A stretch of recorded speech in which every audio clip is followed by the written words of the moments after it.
After reading Marti's Nuestra America, he hints on a couple things throughout the article that kind of distinguishes the difference between someone who's identifying in the Anglo-American culture as opposed to the Hispanic American culture as opposed to like the European culture.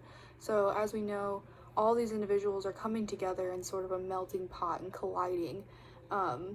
We have people who are from Hispanic America who have their own culture, different foods, different lifestyle, a little bit more laid back, not as much of government intervention. There's not a whole lot of democracy or anything kind of like that. They're all each kind of separate and functioning at their own point. They're just different communities functioning on their own. They're not under one centralized government. And then we have the people coming from Europe, who are from like Britain, stuff like that, who have already experienced a culture that is advanced and prepared to kind of live in a society that is already well built. And then you have people who are in America, which is where Anglo-America portion comes in. The Europe people are in America, but the Anglo-America are people that are from Europe, but they have shifted their ideas and they are now Americans, and they have this idea of what America is going to look like, and they want to fulfill it, but they also are very adamant about not being Britain, but they also have a lot of tendencies of Britain because they know some things work, so they want to continue that. And then you also have some people who are a mix of these different entities. So we have people that are reproducing with people of different lines, which that doesn't always happen. What we do see with like slavery and indentured servitude and all these different things where people are kind of mixing even more. And we see that later on, especially in like Hispanic America, with all the different mixes of individuals. But each one of them identifies very strongly with their place of origin.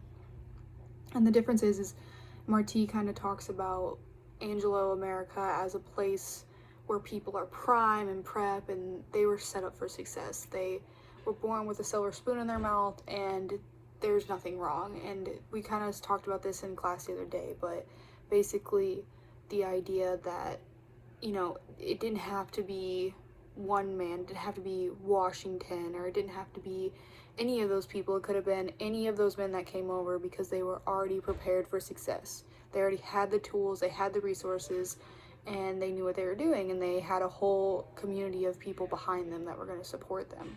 Meanwhile, you have people in Hispanic America who are all mixed together, and they're covering a way more spread out area of territory.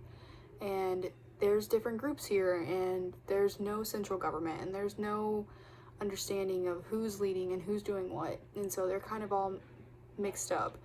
But the way Marti talks about these people is they're more brave, they're filled with courage, and they can get down and nitty gritty, and they are more real men. He talks a lot in this article about what a real man is, and this characteristics that he's describing associates the idea of real manhood with people who are in Hispanic American.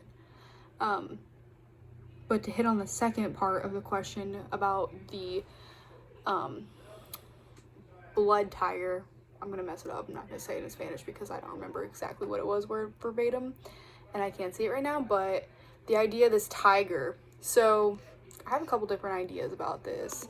And so basically this tiger, and I'm pulling it up just so I have it here at the side by side. The tiger, I believe, is describing the Hispanic American, and those pretty much not just them, but like anybody, even the Native Americans, anybody who has kind of become prey of the new Americans in the United States. So they are referred to as like this tiger who's frightened by gunfire. So they're scared away initially, but then it returns at night to the prey, and it dies with shooting flames and claws unsheathed. So this idea is that like maybe initially these individuals are scared away from the new people who are residing in the United States. They're bigger, they have better weapons, they have better ideas of government and how things should function. And then you have like the complete opposite in Hispanic America, where it's just kind of chaos going on right now.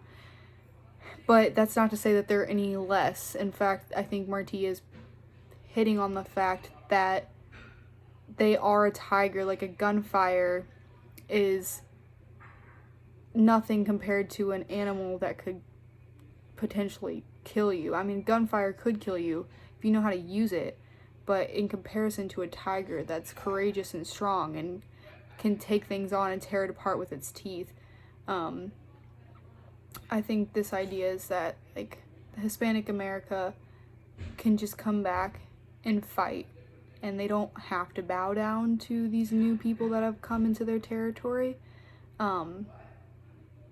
But essentially, they know how to hold their own.